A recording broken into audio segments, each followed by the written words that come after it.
व्यवस्था बनाए रखने के लिए हिंसा तथा युद्ध अपरिहार्य है।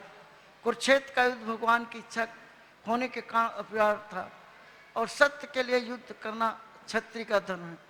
अतः अपने कर्तव्य का पालन करते हुए वह स्वजनों को मृत्यु से भयभीत या शोकाकुल क्यों था?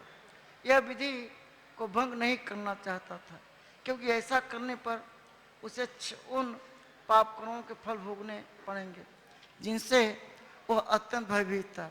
अपने कर्तव्य का पालन करते हुए वह स्वजनों की मृत्यु की रोक नहीं सकता था। यदि वह अनुचित कर्तव्य पथ का चुनाव करें तो उसे नीचे गिरना होता है। ये जो यहाँ जितने भक्त बैठे हैं सब पास गीता है कि नहीं है? जिनके पास गीता नहीं है वो हाथ उठाएं। गीता है ही नहीं, इसका मतलब सबके पास गीता। लेकिन जिनके पास गीता है और डेली पढ़ते हैं या नहीं पढ़ते हैं, जो नहीं पढ़ते हैं वो हाथ उठाएं।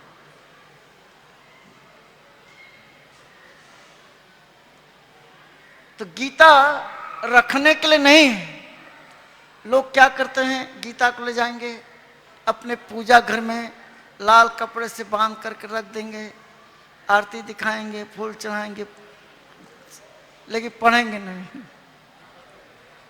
जब तक पढ़ेंगे नहीं, समझेंगे नहीं और अपने जीवन में उतारेंगे नहीं, तो भगवान जो बताए हैं उसका लाभ आपको कैसे मिलेगा?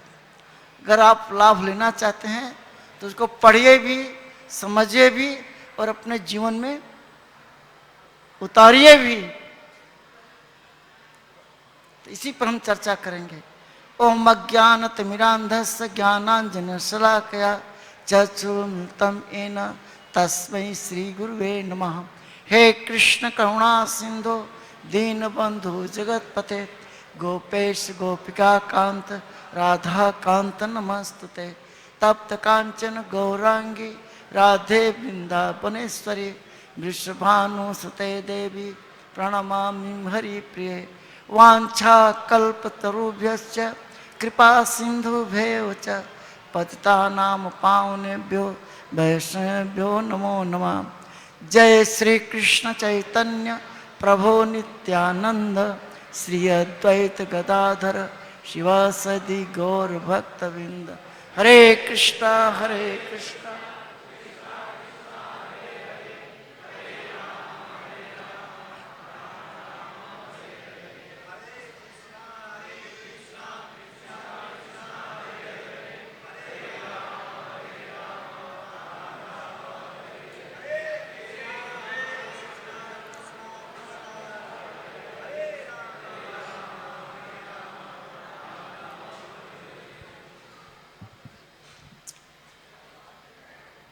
ये जो भगवत गीता का ज्ञान है भगवान ने किसको सुनाया था? बोलना चाहिए अर्जुन को। किसको सुनाया था? अर्जुन को।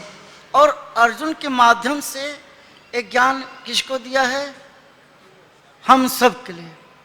अर्थात इस पृथ्वी पर जितने भी मनुष्य हैं सब के लिए एक गीता का ज्ञान है। क्योंकि एक गीता का ज्ञान सिर्फ मनुष्यों के लिए है, क्योंकि पशु पक्षी न पढ़ सकते हैं न समझ सकते हैं। और मनुष्य होकर के यदि वह भगवत गीता नहीं पढ़ता तो क्या है?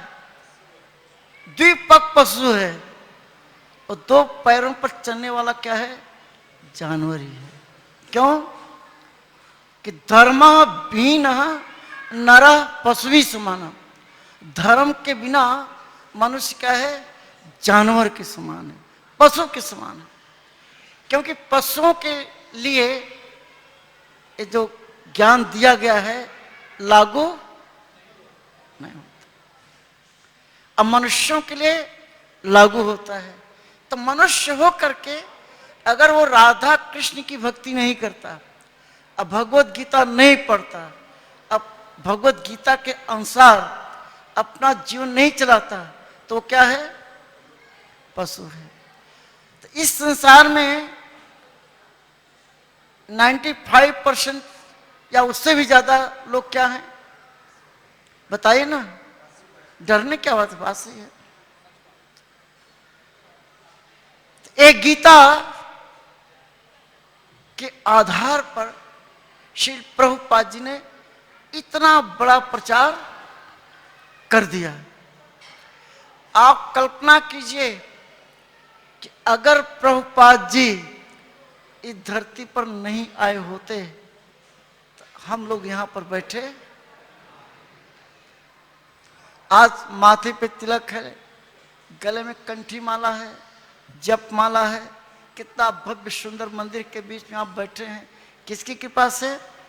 जो प्रभुपाद जी बैठे हैं इनकी कृपा से। प्रभुपाद जी ने तो अपना काम कर दिया, उनके शिष्य कर रहे हैं। आप सबकी भी जिम्मेदारी है। क्या जिम्मेदारी है? कि ये जो भगवत गीता है, ये जो भगवान का संदेश है, एक घर घर तक आपको पहुंचाना है। तभी जीव का क्या होगा? उद्धार होगा। अब महाराष्ट्र में तो बहुत जरूरत है। सच है कि नहीं सच है? क्योंकि गीता में भगवान कहते हैं कि पत्रम पुष्पम फलम तोयम। पत्र, पुष्प, फल और जल प्रेम से हे अर्जुन जो मुझे अर्पित करता है मैं इसे खाता हूं। कितने लोग हैं जो भगवान को खिला करके फिर प्रसाद पाते हैं? बहुत कम लोग। जो इस कान से जुड़े लोग हैं, भक्त हैं, वही ऐसा करते हैं। और बाकी सब क्या करते हैं? पशु भी समान है। जैसे पशु भोग नहीं लगाता वैसे ये लोग भी भोग नहीं लगाते। और उनके लिए भगवान ने गीता में क्या कहा है कि जो भोग लगाए बिना खाता है, क्या खाता है? पाप खाता है। अब आप खुद सोचिए कि लोग पाप खाएंगे तो पुण्य का फल कैसे मिलेगा? खाएं पाप, कल्पना करें, सोचे कि मुझे पुण्य का फल मिले। ऐसा नहीं है, क्योंकि हर एक्शन का रिएक्शन मिलेगा और जैसा कार्य करेंगे फल वैसा ही मिलेगा। अब मिल रहा है, लोग परेशान हैं। नहीं परेशान हैं, घर घर के लोग परेशान हैं। ये सच्चाई है। भले ऊपर से मुस्कुराता रहे, अब तो आप अपना मुस्कुराहट में ही दिखा सकते हैं, क्योंकि मास्क लग गया है। आपको मुस्कुराना है, मास्क के नीचे ही मुस्कुराइए। ऐसी बीमारी आ गई है कि मुंह बांधना पड़ता है। हम लोग गांव में थे तो गांव में जो बैल होते थे ना, उनको मुंह बांधा जाता था। ये उन्हीं का श्राप है कि लोगों ने बैलों को मार मार के कसाई घर भेज दिया। अब गांव में बैल नहीं है। उनका पाप का फल क्या है? आपको वही लगाना पड़ रहा है जो उनको आप लगाते थे। इसको क्यों नहीं सोचते? ये पाप का फल है नहीं? जो गाय हमें दूध देती हैं उसको कसाई घर बेच दिया, बछड़ा हुआ बेच दिया। गांव में आप चले जाइए, ट्रैक्टर के नाम न गाय दिखती है, वो बैल तो दिखते ही नहीं, सब कसाई खाने में चल के खत्म कर दिए। ये सारा पाप का फल है। भगवान दंड दे रहे हैं। हम ना समझे हमारी कमी है। हर एक्शन के रिएक्शन हो रहा है। जब भगवान गीता में कहते हैं कि हमारे भोग लगा करके ही खाओ, हम क्यों नहीं खाते? इसके मतलब कि भगवान से हमारा प्रेम नहीं है। प्रभुपाद जी कहते हैं you love me, you follow me. हम जिससे प्रेम करते हैं उसकी बात सुननी भी नहीं चाहिए, उसकी बात सुननी चाहिए। You love me, follow me. अगर आप मुझसे प्रेम करते हो तो जो मैं कहता हूं उसे करो। ये ना कहो कि आई लव यू, मैं आपसे प्रेम करता हूं, जो कहें कोई काम दे दिया नहीं करेंगे जी। भगवान जब कहते हैं कि अपना मन मेरे में लगाओ, मन मना भो मत भक्ति मगदा जी बाप नमस्कार, अपना मन मेरे में लगाओ।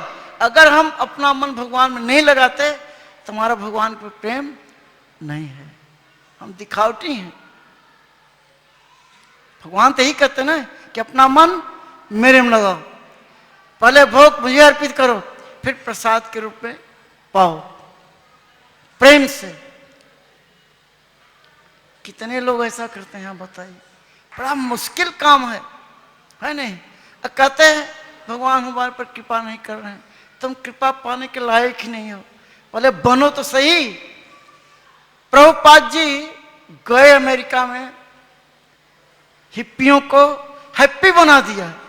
आज हम नाच रहे हैं हरे कृष्णा कृष्णा कृष्णा हरे हरे, हरे राम राम। प्रभुपाद जी ने कहा कि अगर तुम जीवन की सच्चाई यही है कि तुम आत्मा हो, ये शरीर, एक कहना बड़ा आसान है लेकिन समझना बहुत कठिन है। अभी हम आपको बोलें कि आप अपना फोटो दिखाइए तो तुरंत फोटो निकाल देंगे, जबकि आपका एक फोटो है ही नहीं। क्योंकि गीता में भगवान कहते हैं कि तुम्हारा जो अस्तित्व है, ये जो बाल उखाड़िए, हमारे तो बाल ही नहीं है जिसके बाल है बाल उखाड़िए और उसका छोटा जो सफेद सा दिखाई देता है उसका 1000वां भाग करिए, वो हमारा माफ है। लेकिन हम इतने अज्ञानी हैं, हम अपने क्या देखते हैं, फोटो दिखाते हैं। वास्तव में फोटो आपकी नहीं होती, ये फोटो किसकी होती है, शरीर की होती है, मेरे मुख का होता है। मैं मुख नहीं हूं, मुख किसका है, मेरा है। यही तो गीता में समझाते हैं, हम नहीं समझते। आप लोग बताइए, जितने लोग यहाँ बैठे हैं, जब मान लो आपके कान में दर्द होता है तो आप डॉक्टर के पास जाते हैं, कहते हैं डॉक्टर साहब मैं कान हूं और दर्द कर रहा हूं, ऐसा बोलते हैं।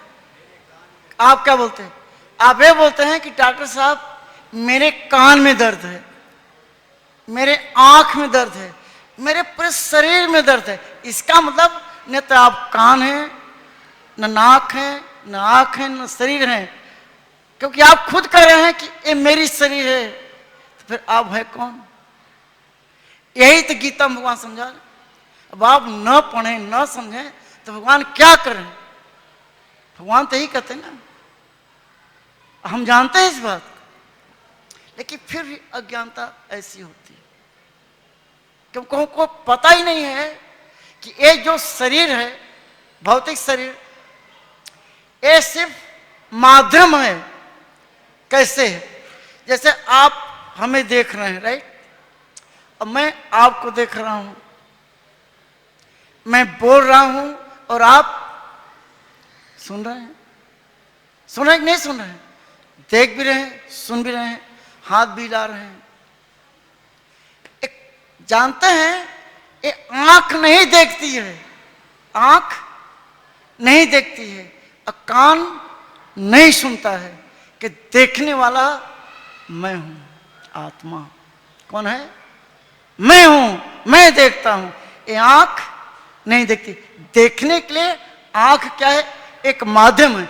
आंख के माध्यम से देखता कौन है, मैं हूं। समझ में आया, मैं क्या समझा कि मैं आंख नहीं हूं, आंख मेरी है और आंख देखती नहीं है। देखता कौन है, जो मैं हूं, जो अंदर बैठा हूं, मैं देखता हूं, आंख नहीं देखती। ये तब महसूस करते हैं जब भगवान की तरह, जब आदमी मर जाता है। आंख वही होती है, कान वही होता है, नाक वही होता है, शरीर वही होती है, क्यों नहीं काम करती। देखे आंख, क्यों कहते चला गया, अरे देखने वाला चला गया। ये समझिए, एक गीता भगवान कहते हैं, एक समझाते हैं गीता में कि भैया जो मैं देख रहा हूं, सुना मैं हूं, जब मैं इस शरीर को छोड़ के चला जाता हूं तो आंख वही रहती, शरीर वही पड़ी रहती है, परिवार के लोग रोते हैं, मरते हैं, राइट। कहते हैं चला, जो देखने वाला वो तो चला गया। तो देखने वाला कौन है, मैं हूं। आंख नहीं देखती। अब ये समझ में आया, इसीलिए गीता बहुत जरूरी है। गीता पढ़ें, गीता पढ़ने के लिए है और समझने के लिए है। नहीं समझ में आता तो मंदिर में जब आप भक्तों के साथ बैठिए, उनसे समझिए। इसलिए प्रभुपाद जी कहते हैं कि बुक डिस्ट्रीब्यूशन, कि हमारी गीता घर घर तक पहुंचाओ, क्योंकि जब तक आप लोग गीता नहीं पढ़ेंगे अज्ञानता में रहेंगे, अपना जीवन नरक में डालते रहेंगे। कि भगवान कहते हैं पत्रम पुष्पम फलम त्वयम, लोग क्या खा रहे हैं? अंडम मटनम चिकनम। जो भगवान नहीं कहा है वो खा रहे हैं, और जो भगवान कहा है वो नहीं खा रहे हैं। दुनिया कितनी उल्टी है ना? इसीलिए हर प्राणी क्या है? परेशान है, दंड उनको दिया जा रहा है, और ना समझे हम क्या कर सकते हैं? आप बताइए। भगवान कहते हैं कि हे अर्जुन, सबके जीवन का आधार मैं हूं। भगवान क्या कहते हैं? सबके जीवन का आधार। अब बताइए, इस समय आप लोग सांस ले रहे हैं, राइट? ले रहे हैं नहीं सांस? वायु। ये सांस कौन सप्लाई कर रहा है? कौन बताएगा? बताइए ना। ये जो हवा आप ले रहे हैं, सांस ले रहे हैं, ये कौन दे रहा है? भगवान दे रहा है। ये नहीं कि किसी हॉस्पिटल के लोगों ने आपको जो है सिलेंडर में नाक में लगा दिया सांस। इस कोरोना काल में लोग सांस के लिए, सिलेंडर लेने के लिए बड़ी बड़ी गाड़ियों में पैसा भर भर के दौड़ रहे थे, लेकिन सांस कहीं मिल नहीं रही थी। मूर्खता इतनी है कि सांस है, हवा क्या है? सांस ही तो है। अभी आप बताओ, सिलेंडर से सांस ले रहे हैं, बताइए क्यों? तब भी हवा थी, अब भी हवा है। देने वाला कौन है? ठाकुर जी हैं। कभी समझा इस बात को? जब इंसान आईसीयू में चला जाता है, इसी हवा के लिए हैवी बिल देना पड़ता है। अगर 3 दिन आप आईसीयू में चलेंगे तो लाखों का बिल आपका बन गया। किसके लिए? सिर्फ सांस लेने के लिए। अब भगवान फोकट में आपको सांस दे रहे हैं, एक पैसा आपको बिल नहीं दे रहे हैं। जब से आप माँ के गर्भ में आए तब से भगवान आपको सांस सप्लाई कर रहे हैं। कि जब संतान माँ के गर्भ में होता है तो वो सांस कैसे लेता है? माँ जो सांस लेती है वो जो नाभि से नाड़ा टाइप का होता है उससे भोजन, ये भगवान की व्यवस्था है। जब आप बाहर आते हैं तो हवा ही हवा है, सांस ही सांस है। आप दबा के ले रहे हैं। आप सोचिए कि माँ के गर्भ के आने से लेकर के अभी तक का भगवान बिल ठोक दे तो कोई दुनिया का करोड़पति बिल नहीं दे सकता। आप सोचिए एक एक सेकंड का बिल कितना आएगा आपका, जन्म से लेकर के। लेकिन ऐसे लोग हैं अज्ञानतावश मूर्ख लोग कि भगवान का नाम नहीं लेते। लानत है इस इंसान को। भगवान इंसान को, पशु को, सबको सांस देने, नाक सबको दिया हुआ है। किसके लिए दिया हुआ है? सिर्फ सांस लेने के लिए। ये किसने बनाया है? वैज्ञानिक ने बनाया है। आज तक कोई वैज्ञानिक ये नहीं कह सकता कि मैं हवा बना रहा हूं और सप्लाई कर रहा हूं। हवा भगवान का है, हम ले रहे हैं लेकिन नाम नहीं ले रहे हैं। तो आप सबकी जिम्मेदारी है, जब 16 माला जप करते हैं, पढ़ते हैं, गीता पढ़ते हैं, आपका कर्तव्य है कि घर घर जाके गीता दिए प्रचार कीजिए कि भाई भगवान का नाम इसलिए लेना है। कि लोग पूछते हैं हम भगवान का नाम क्यों लें? इसलिए लें कि तुम भगवान का दिया हुआ सांस ले रहे हो। अगर तुम इतने बड़े हो, मैं तुम्हारा नाक और मुंह बंद कर दूंगा और तुम कहीं से और सांस लो। ये तो भगवान का दिया हुआ है, हम नहीं लेने देंगे तुम्हें, मर जाएगा। कि बिना खाए बिना पिए आप कुछ दिन रह सकते हैं, लेकिन सांस बिना आप रह नहीं सकते। अब देखिए इसमें भी एक सिस्टम है। भगवान इतने कृपालु हैं कि हमको हवा दे दिया, लेकिन इस सांस को हम खींचे कैसे? हमारे शरीर में फेफड़ा फिट कर दिया है, ये उसका काम है। वो सांस को खींच रहा है और बाहर निकाल रहा है। और कोरोना वायरस बड़ा चालाक है, उसका हवा पे तो कोई बसा ही नहीं, वो आपका उसी को पकड़ता है, दबा देता है, राइट? कोरोना वायरस क्या करता है? जो सांस लेने वाली मशीन है अंदर बैठी है लंग्स को, उसको क्या करता है? पकड़ लेता है। और तब आपकी नानी याद आने लगती है लोगों की, अरे सांस है नहीं ले पा रहे हैं, चलो चलो हॉस्पिटल जाओ। ये स्थिति है। You understand? ये समझना चाहिए आपको।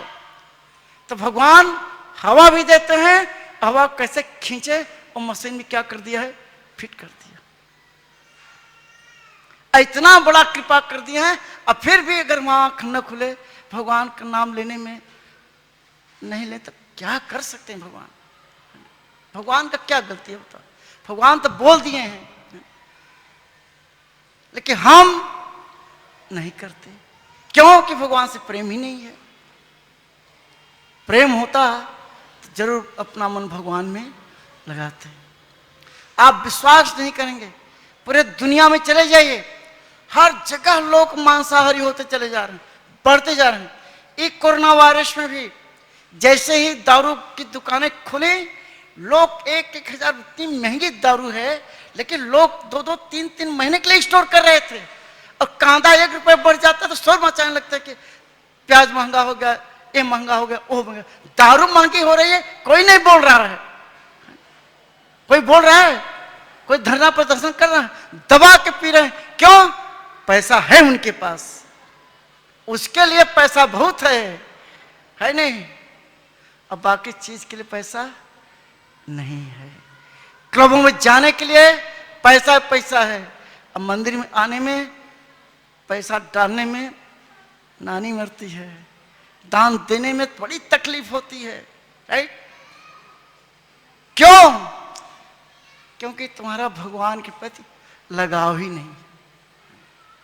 तुम्हारे आप सब भक्तों की जिम्मेदारी है, आप सबकी यही जिम्मेदारी है कि आप घर घर जा करके प्रचार करिए, लोगों को बचाइए। नहीं तो लोग तो मर रहे हैं, ऐसे नरक में पड़े रहेंगे। जैसे गीता में बताया, मरते रहेंगे, जन्म लेते रहेंगे, फिर मरेंगे, इस चक्र से छूट ही नहीं पाएंगे। इस संसार दुखों का घर है। गीता में भगवान कहते दुखालम और शास्तम, यह संसार क्या है? दुखों का घर है।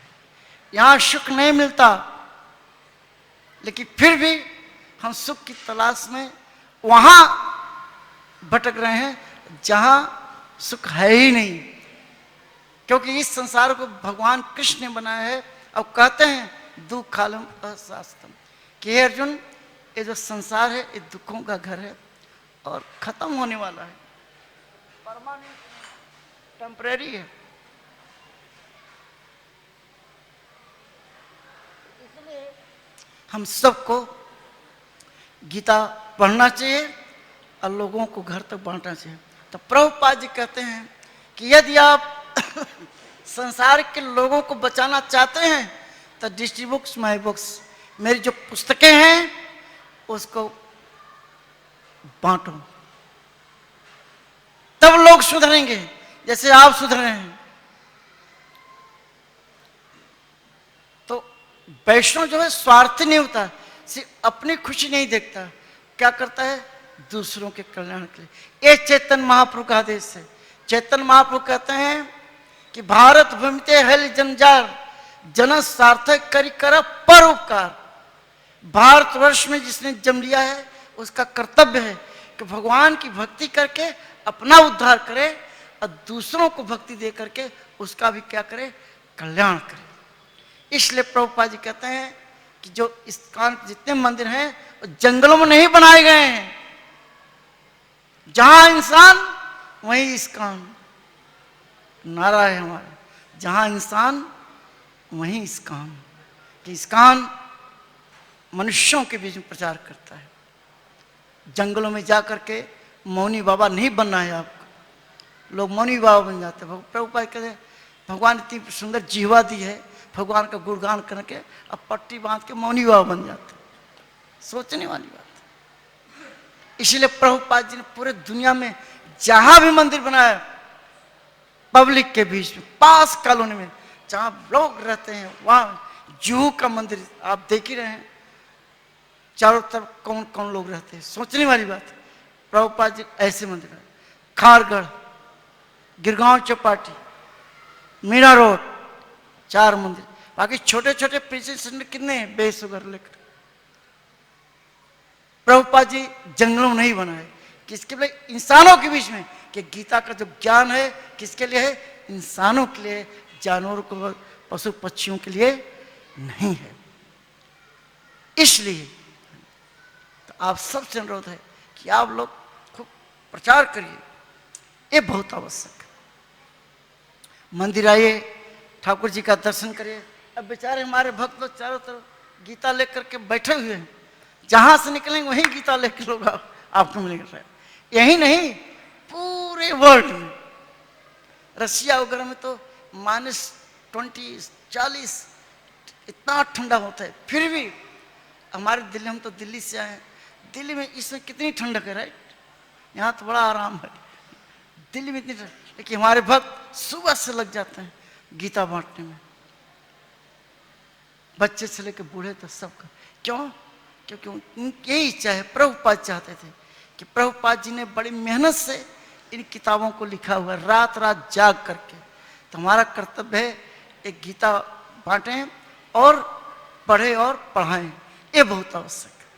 तब प्रभुपाद जी प्रसन्न होंगे, राधा रास बिहारी तो प्रसन्न होंगे ही होंगे कि उन्हीं की वाणी है। गीता तो राधा रास बिहारी नहीं बोला है ना, कृष्ण की ही बात है। वो चाहते हैं, वो चाहते हैं कि संसार के जितने लोग हैं उनका मन मेरे में लगे। वो तो चाहते हैं, गीता में बोल भी दिया है, वो चाहते हैं कि लोग भोग लगाएं, बिना भोग लगाए न खाएं, वो तो चाहते हैं। अब हम न करें तो भगवान क्या करें बेचारे? तो आप जैसा करेंगे आपको दंड वैसे मिलता रहेगा। आप भगवान को दोष नहीं दे सकते। दोष किसका है? हमारा ही है। भगवान हमें इंडिपेंडेंस दी है, उसको हम कर्तव्य करें। भगवान में देखो मन कैसे नहीं लगता। एक बार क्या हुआ, नारद जी, आप लोग नारद जी को जानते हैं ना? नारद जी महान भक्त। नारद जी बैकुंठ लोक पहुंचे। वो किसी भी लोक में, पाताल लोक से लेकर के गोलोक तक कहीं भी वो जा सकते हैं, किसी की दरबार में जा सकते हैं, चाहे वो देवता हो चाहे दानव, हर जगह वो बीणा लेकर पहुंच जाते। तो भगवान के पास पहुंचे। नारद जी ने कहा कि हे कृष्ण, हे भगवान, मैं अभी अभी धरती से आ रहा हूं, इस पृथ्वी से मैं आ रहा हूं। कहीं वाह, क्या पूरे पृथ्वी में आपका प्रचार हो रहा है। ध्यान सुनिएगा। कहीं मैं ऋषिकेश गया, हरिद्वार गया, इतनी भीड़, वहां पे सब आपका नाम लेकर के लोग डुबकी लगा रहे हैं। क्या भक्ति है। कि बद्रीनाथ, केदार धाम, तिरुपति, बालाजी, के पूरे जितने भी आपके धाम है, वृंदावन, साहब लोग क्या लाइन लगा करके जो है दंडवत प्रणाम करके परिक्रमा कर रहे हैं। क्या भक्ति है। जहां देखो राधे राधे, कृष्णा कृष्णा, चारों तरफ तहलका मचाओ। बड़ी बड़ी कथाएं हो रही हैं। क्या हो रही हैं? कथाएं, बड़े बड़े पंडाल लगे हैं। क्या भगवत कथा, राम कथा चल रही है, कितनी भीड़ हो रही है। लेकिन जब मैं आपके पास आता हूं तो यहां कोई दिखाई नहीं देता। समझ गया क्या नाम चाहता हूं? कि धरती पर भीड़ बहुत ज्यादा है भक्तों की, लेकिन आप तक कोई पहुंच नहीं पाता। तब भगवान क्या कहते हैं? नारद जी यही तो है, मैं चाहता हूं कि सब मेरी संतान है मेरे पास है, लेकिन वही नहीं चाहते कि नहीं, अरे इतनी भक्ति करें, खुद देख के आ रहा हूं, इतनी भीड़ तीर्थ स्थानों में, इतना सब, जहां जाओ भक्ति नजर आता, लगता पूरा पृथ्वी भक्त कर रहा है। कहीं नारद जी जो मैं कर रहा हूं सही कर रहा हूं। एक काम करिए, मैं आपको पावर देता हूं कि जिस तरह से इसी शरीर से आप हर जगह जाते हैं, आप किसी भी मनुष्य प्राणी को आप उसी शरीर के साथ ला सकते हैं। ये मैं आशीर्वाद देता हूं। अब नारद जी पृथ्वी पर आए और वहां पे एक भक्त को पकड़ा। कहे तो क्या भक्ति कर रहा है, और तुम्हारी भक्ति से भगवान इतने प्रसन्न हो गए हैं कि मुझे भेजा कि उस भक्त को जो आपकी नजर में अच्छा हो उसको तत्काल लेकर के आओ। कहे स्वामी जी, नारद जी से कहता है कि हे नारद जी, मैं कितना भाग्यशाली हूं कि भगवान मुझे याद कर रहे थे।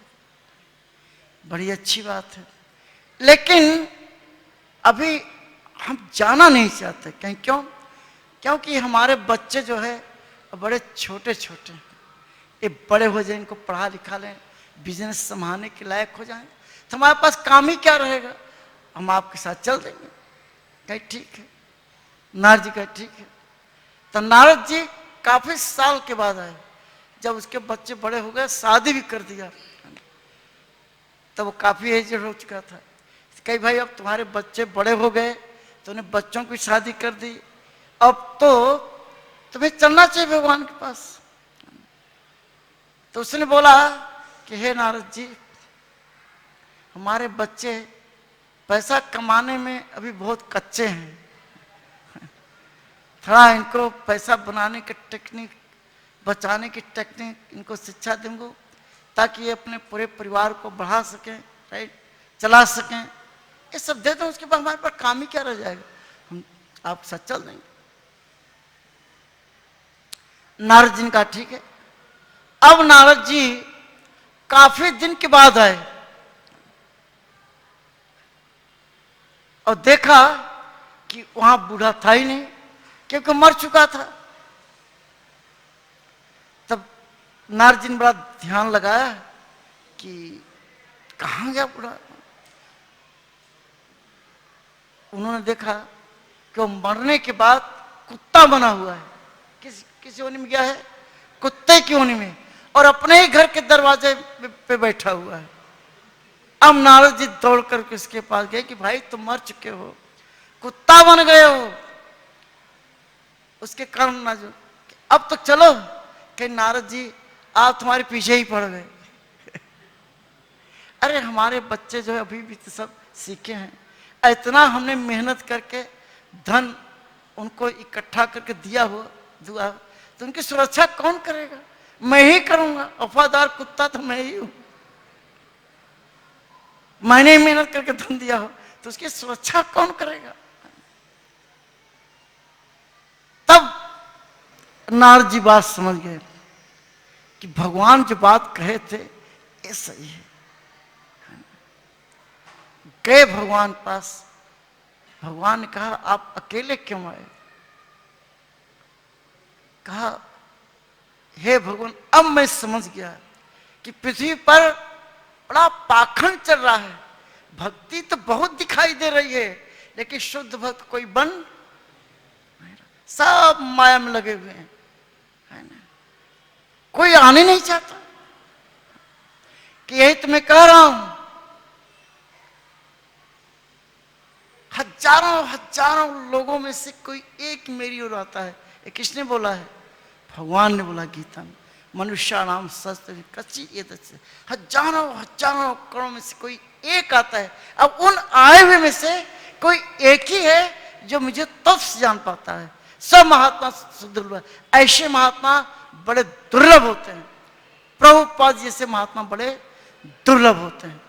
प्रभुपाद जी धरती पर आए, करोड़ों करोड़ों की संख्या के लोगों का भाग्य और भविष्य बदल दिया।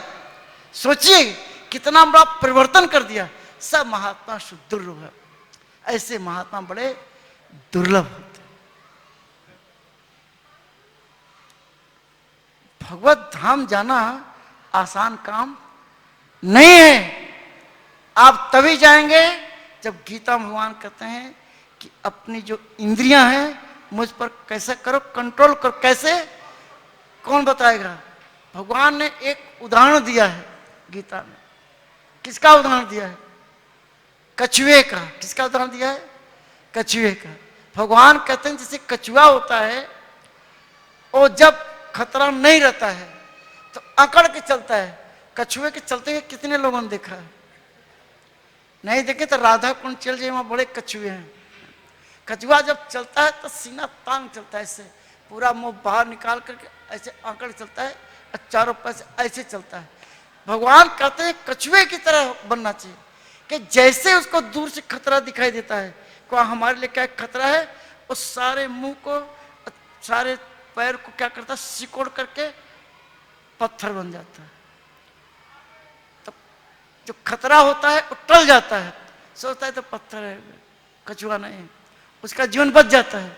और जब खतरा टल जाता है फिर वो अकड़ के चलता है।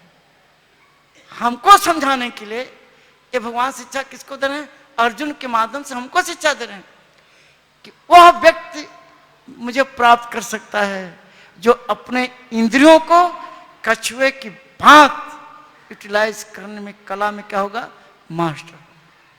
नहीं तो ये इंद्रियां आपको क्या करेंगे, खींचती रहेंगी माया में। इसलिए रूप गोस्वामी कहते हैं कि वाचो बेगम मनुष्य क्रोध बेगम जीवा बेगम उदर उपस्थ बेगम।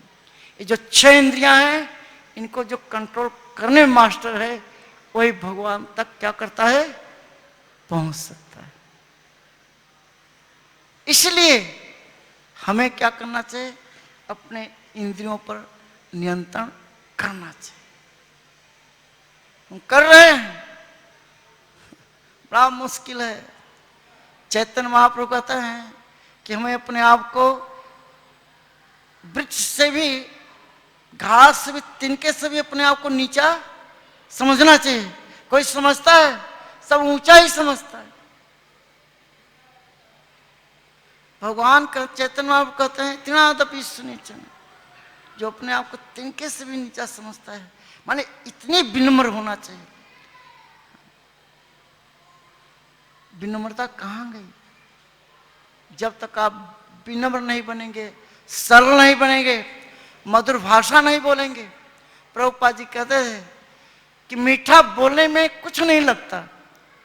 आप अगर किसी से तरीके से मधुर भाषा में बात करो, उसमें कुछ खर्चा नहीं होता। तो कहीं जो व्यक्ति मीठा बोल ही नहीं दे सकता आपको, वो आप लोग क्या दे सकता है? और आजकल घर घर में जो लड़ाई हो रही है, उसका कारण यही क्या, भाषा। तो मैं छोटी छोटी बात में मारपीट शुरू हो जाती। ये सच्चाई है, क्योंकि बात करने का तरीका ही गलत है। मधुर भाषा है नहीं। मधुर भाषा तब होती है जब किसी से शादी करना चाहते हैं, है ना, तब प्रेमी प्रेमिका जब तक है, बड़ा मधुर भाषा बोलेंगे, राइट, जन्नत की सारी खुशियां तुम्हारे चरणों पर डाल देंगे, है ना, ऐसा डायलॉग मारेंगे, राइट। जहां शादी हुई, दिन में तारे नजर आने लगते हैं, लड़ाई तलाक तक पहुंच जा रही है। यह सच्चाई है, यही सच्चाई है। आजकल लोग शादी करने में बड़ा हिचकिचाते हैं, ट्यूनिंग नहीं मिल पा रही, बहुत बुरा हाल है। ये सच है कि नहीं सच है? बहुत, यही सच्चाई है। हमारे तो मंदिर में एक शादी हो रही थी, सत्य घटना, जैसे यहां भी शादी चल रही है। पता नहीं क्या हुआ, दूल्हा दुल्हन जयमाला ले करके गले में डालने वाले थे, पता नहीं किस बात पे दोनों में खटपट हो गई, और दोनों ने माला तोड़ करके शादी ही तोड़ दी। इस सत्य घटना बता रहा हूं, सोचिए होने बात। दुनिया कहां जा रही है? ऐसा क्यों हो रहा है? क्योंकि लोग भगवत गीता नहीं पढ़ रहे हैं। हमें क्या करना चाहिए, क्या नहीं करना चाहिए, कब उठना चाहिए, कब सोना चाहिए, क्या खाना चाहिए, क्या नहीं खाना चाहिए, कौन सा कर्म करना चाहिए, कौन सा कर्म नहीं करना चाहिए, यही तो शिक्षा है भगवत गीता में। जब आप पढ़ेंगे नहीं तो ऐसे परेशान रहेंगे, बने रहो। तो इसलिए प्रभुपाद जी चाहते हैं कि भगवत गीता सबको पहुंचाइए। आप जहां रहते हैं, जैसे इस समय आप सबको मालूम है कि हम लोग 125 बर्थ एनिवर्सरी मना रहे हैं। किसका? प्रभुपाद जी का। मना रहे कि नहीं मना रहे? 125 एनिवर्सरी। आप लोगों में से सोचिए कि कम से कम एक व्यक्ति अगर 125 गीता डिस्ट्रीब्यूट करे तो कितने लोगों का उद्धार हो जाएगा। प्रभुपाद जी ने हम सबको, आप लोगों को कितना कुछ नहीं दिया है, आपके जीवन को बदल दिया है। उनके लिए हम क्या गीता नहीं बांट सकते? बांट सकते हैं, जब इच्छा हो तब। इच्छा शक्ति मजबूत होनी चाहिए। 100 गीता क्या है? 15,000 रुपये कुछ भी नहीं। सच्चाई है। इतने के लोग तो पता नहीं कहां उड़ा देते हैं। ये सच्चाई है।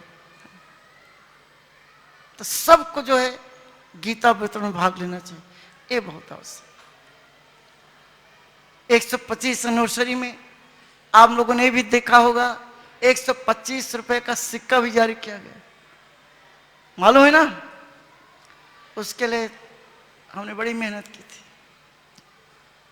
सिक्का जब बन के तैयार हो गया फाइनेंस मिनिस्ट्री से, तब प्राइम मिनिस्टर को कोऑर्डिनेट किया गया और उन्होंने इसको लॉन्च भी किया लाइव।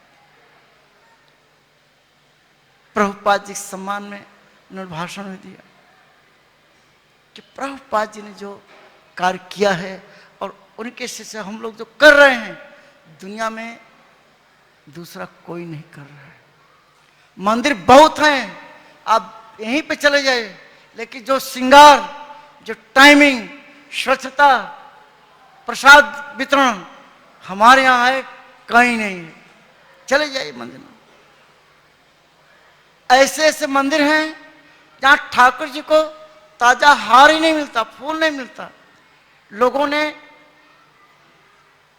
कपड़े के, प्लास्टिक के फूल या चंदन के लकड़ी का हार पहना दिए हैं ठाकुर जी लोगों को, जो जो मूर्ति हैं उनके पास, और शीशा से बंद कर दिए हैं ताकि धूल मिट्टी ने सांस भी न ले पाए। ये सोच है, ये सच्चाई है। हमने खुद ऐसे मंदिर देखे हैं जहां आरती होती है लेकिन कीर्तन करने वाला कोई नहीं होता। तो इन लोगों ने क्या किया है, एक इंस्ट्रूमेंट बटन दबाते हैं, सब बजने लगता है, और अकेले पुजारी क्या करता है, आरती। क्या दुनिया है, क्योंकि वो प्रचार ही नहीं करते। लेकिन इस्कॉन ऐसी संस्था है कि हम घर घर में जाकर के प्रचार करते हैं, भक्त बनाते हैं। हमारे यहाँ जब आरती होती है तो कितने भक्त नाचते हैं, गाते हैं, हरे कृष्णा कृष्णा कृष्णा हरे हरे, हरे राम राम राम। ये चैतन्य महाप्रभु का मिशन, इसलिए अंतर है। मुझे मालूम है जब हमारा दिल्ली का मंदिर बन रहा था साउथ दिल्ली में, तो हम पूना के प्रेसिडेंट थे। मैं यहाँ, जैसे प्रभु जी ने बताया, मैं आपके इस जुहू मंदिर में 3 साल रहा, 84, 85, 86 बहुत प्रचार किया यहाँ पे। फिर हमको प्रेसिडेंट बना करके कहाँ भेज दिया गया, पूना भेज दिया। मैं 5-6 साल पूना का प्रेसिडेंट रहा। लेकिन जब दिल्ली में जमीन मिल गई, साउथ दिल्ली में, और वहाँ भूमि पूजन का तैयारी होने लगी, तो गुरु महाराज यहाँ के जो मैनेजमेंट के लोग हैं, हमको कहाँ भेजा, दिल्ली भेजा। पूरा जंगल था, बड़ा पहाड़। अगर आप दिल्ली का मंदिर देखने आए तो पहाड़ के ऊपर बना हुआ है। मैंने गुरु महाराज को फोन किया दिल्ली से कि हमको भेजा था। हमको क्या यहाँ मंदिर बनेगा, यहाँ तो पूरा पहाड़ जंगल है, यहाँ कोई आना नहीं चाहता, कि हाँ यही बनेगा। जो जंगल था आज प्रभुपाद की कृपा से वहीं पे प्रतिदिन क्या हो रही है, मंगल आरती हो रही है। जंगल में मंगल, ये जो मुहावरा है किसने सिद्ध कर दिया, प्रभुपाद जी ने। प्रभुपाद जी ने ये मुहावरा सिद्ध कर दिया कि इंसान अपने भक्ति की शक्ति से जंगल में मंगल कर देता है। ये जुहू का मंदिर बड़े मुश्किल से ये जमीन मिली थी। जो इसकी हिस्ट्री जानते हैं, पूरा जंगल था। यहाँ पे सिर्फ एक होटल हुआ करता था, सन एंड सन होटल, एक चर्च, बाकी सब झुग्गी झोपड़ी जिसमें क्रिश्चियन हो रहा करते थे। बाकी पूरा जंगल था, कुछ नहीं था। कुछ पुराने जमाने के कुछ फ्लैट्स थे, उनको तो हम लोग खाली करवा कर रहे। आज आप इतने भव्य मंदिर में क्या है, बैठे हैं, तो किसकी कृपा से, प्रभुपाद जी। शुद्ध भक्ति में कितनी ताकत होती है इससे पता चलता है। आप सोचिए कि एक व्यक्ति, प्रभुपाद जी 70 साल की अवस्था में सिर्फ 45 रुपए लेकर अमेरिका में गए, करोड़ों करोड़ों अरबों कितने बड़े बड़े मंदिर बना के खड़ा कर दिया। रुपए कितने लेके थे, 45। यहाँ लोग 50-50 हजार, 1.5 लाख रुपए महीने सैलरी पाते हैं, कुछ नहीं कर पा रहे क्योंकि भक्ति नहीं है। प्रभुपाद जी भक्ति के बल पर, हरिनाम के बल पर, प्रभुपाद जी हरिनाम लेकर गए थे, भगवत गीता भागवत लेकर गए थे। यही उनके पास पूंजी थी, असली संपत्ति यही थी, प्रेम धन। और आज उसी हरिनाम रूपी धन से इतना बड़ा चमत्कार कर दिया, पर दुनिया में मंदिर ही मंदिर बन गए, बनते चले जा रहे हैं। ये किसकी शक्ति है? हरिनाम की शक्ति है, ये गीता की शक्ति है और प्रसाद की शक्ति है। प्रभुपाद जी ने प्रसाद, गीता का ज्ञान और हरिनाम से पूरा दुनिया बदल दिया। तो इन तीन को अगर आप पकड़ोगे तो आप भी चमत्कार कर सकते हैं। शुद्ध भक्ति जब करेंगे तब। इसलिए आप सबसे ये अनुरोध है कि आप लोग गीता पढ़िए और पढ़ने के लिए दूसरों को दीजिए। ये सोचिए कि हमारे लिस्ट बनाइए कि हमारे जितने रिलेटिव्स हैं, फ्रेंड्स हैं, कितने हैं, है ना। सब फेसबुक में लाइक डिसलाइक वाले कितने फ्रेंड्स होते हैं, सबको पकड़ पकड़ के गीता दो। अगर आप देना चाहें तो यहाँ जितने लोग बैठेंगे, हर भक्त 10 गीता भी बांटे, तो अगर यहाँ पे 100 लोग बैठे हैं, 1000 गीता तो ऐसे हो जाएगी। शक्ति होनी चाहिए, इच्छा शक्ति होना चाहिए। तब लोग ठान लीजिए कि हम प्रभुपाद जी को प्रसन्न करेंगे। क्या दे करके? गीता। कि प्रभुपाद जी ने संदेश दिया है कि डिस्ट्रीब्यूट माय बुक्स, आप हमारी किताबों को बेचिए, दीजिए। क्यों? कि जो लोग पढ़ेंगे तो उसी तरह बदल जाएंगे जिस तरह से आप बदल गए।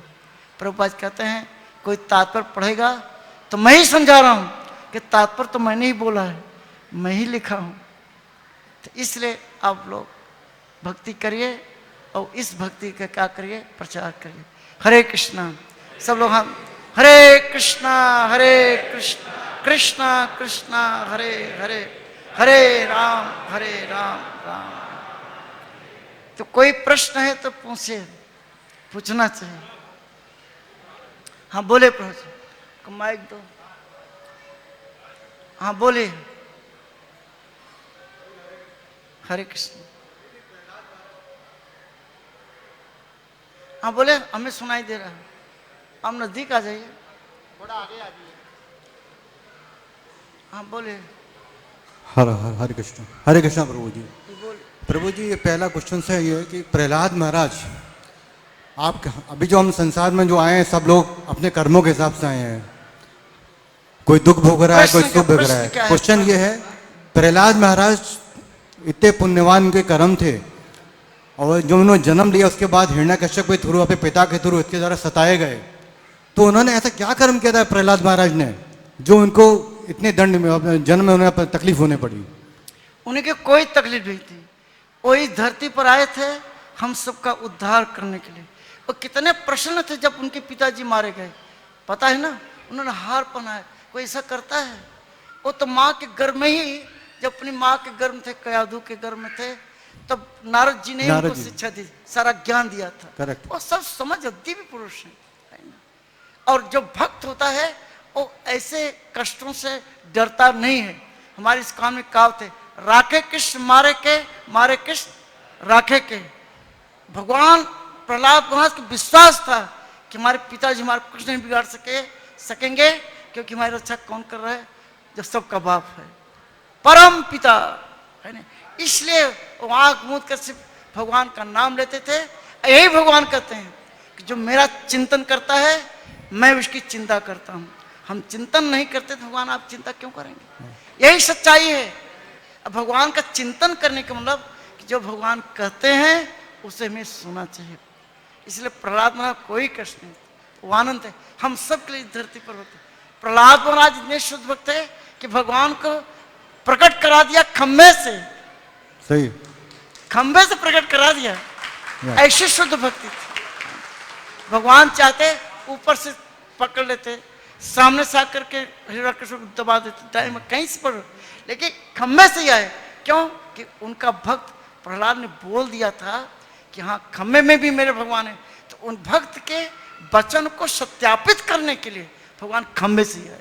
सही है प्रभु जी, करेक्ट। प्रभु आपने बोला कि सबको गीता बांटो, लोगों में ये बिल्कुल बहुत जरूरी है। मैं आपको एग्जांपल दे रहा हूँ। मैं फिल्म मेकर, सिनेमाटोग्राफर हूँ। मैं इंडस्ट्री में 25 साल से जुड़ा हूँ। मैं एक कंपनी में काम करता था, कंपनी का नाम लेना नहीं चाहूँगा। वहाँ पे कंपनी के लोगों को मैंने गीता बांटी, सबको मैंने बोला बेटा गीता पढ़ा करो। जो मैं खुद गीता पढ़ रहा हूँ, 5 साल से मैं चैंटिंग भी कर रहा हूँ। लोग मुझे गुड मॉर्निंग बोलते थे, मैं सीनियर पर्सन था वहाँ पे, तो मैं don't say good morning, have to से हरे कृष्णा। ये मैं इनको बोला।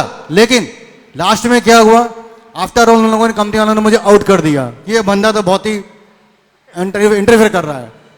लेकिन उनका लेकिन मैं डरा नहीं। आज भी मैं काम कर रहा हूँ, फ्रीलांसर काम कर रहा ऐसे हूँ। करिए, या ऐसे ही करिए। हाँ। हमारे चैतन्य महाप्रभु जो है यही शिक्षा दी है कि गे था को बने था को सदा हरि बोले ठाकुर। देखिए प्रभु जी, लोग कोई किताबें अंदर डाल के रख देते हैं। मैं उनकी रिक्वेस्ट करी हाथ चिंता जोड़ मत के। करे, उनकी मैं चिंता चिंता नहीं कर रहा, भगवान I'm not फोर्सिंग। मेरा क्वेश्चन ये है कि मैं हर एक को रिक्वेस्ट करता हूँ, have to read Bhagavad Gita. ये it is very important part. Even I told my son also, please read Bhagavad Gita. बेटा मुझसे क्वेश्चन क्या करता है, पापा की I am doing computer engineering, you have to proof. इसलिए ये प्रूफ के भगवान इधर आए थे क्या? मैं समझ गया कि ये इतनी जल्दी नहीं सुधरेंगे। जैसे प्रभुपाद जी बोला करते थे, सुअर को इंजेक्शन लगाना बड़ा कठिन काम है, कि सुअर के लिए 4 मोटे मोटे डॉक्टर चाहिए पकड़ने के लिए, तब इंजेक्शन लगाना पड़ा। ऐसे जिनकी चर्बी बढ़ गई है माया में रह रह करके, उनके लिए बार बार भक्त पीछे पड़ेंगे तब अब पिघलेंगे। आप समझ गए, ये प्रभुपाद जी बोला है। तो इसलिए देखो हम लोग कितना लगे हुए हैं, लेकिन फिर भी हजारों में आप प्रचार करेंगे तो 10 तो आएंगे ही। ये तो भगवान ने खुद ही गीता में कहा। लेकिन एक भी भक्त आपके कहने से बन गया, भगवान प्रसन्न हो जाएंगे। हरि बोल, हरि बोल, हरि बोल, हरे हरि बोल। कृष्णा। हरे कृष्णा प्रभु जी, समय हो चुका है। वैसे तो प्रभु जी बहुत हमारे प्रिय है, इनको हमने भक्त बनाया था, मेंबर बनाया था, तब से 84-85 से जुड़े हुए हैं। से मेंबर बनाया था। सोच और लो, हम 25 जाने एक साथ में मेंबर बने थे। सोचने वाली बात। हाँ, अभी मैं सबसे प्रार्थना करता हूँ, सभी बाहर से 2 लाइन में प्रसाद स्टार्ट हो रहा है। 5 मिनट के अंदर अंदर महिलाओं की लाइन अलग रहेगी, पुरुषों की अलग रहेगी। सभी बाहर से लाइन लेके और थाली लेकर अंदर आ जाइए और सभी हरे कृष्णा बोलिए। चलिए, हरे कृष्णा। जितना जल्दी जाएंगे उतना जल्दी प्रसाद चालू होगा। अंदर कोई नहीं रहेगा, जो नहीं चल सकते वो अलग बात है। हरे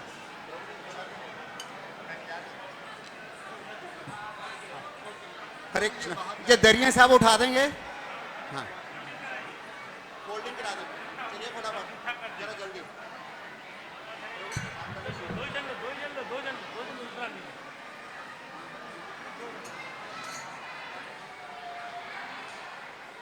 हरे कृष्णा।